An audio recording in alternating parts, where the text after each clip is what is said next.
le degré d'attention s'agissant de ce qui se passe en République démocratique du Congo continue d'être extrêmement élevé et que nous sommes absolument déterminés à non seulement continuer mais à intensifier le travail.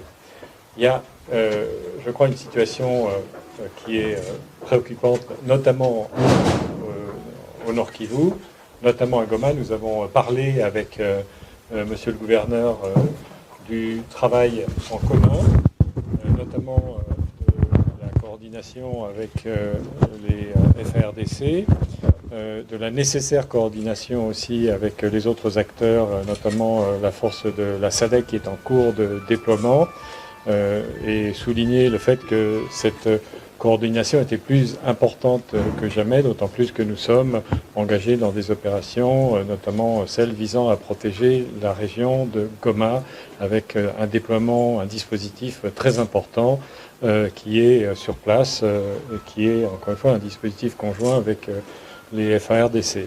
Après, il y a la situation des civils, et ce que nous faisons, c'est aussi pour faire en sorte que le plus de protection soit donnée aux populations civiles et que l'aide humanitaire puisse être fournie à ceux qui en ont besoin.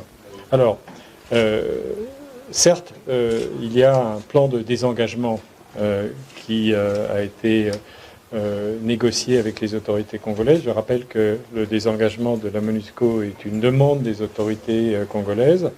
Ce plan de désengagement prévoit une première phase qui concerne le Sud Kivu. Nous sommes en train de travailler pour le mettre en œuvre.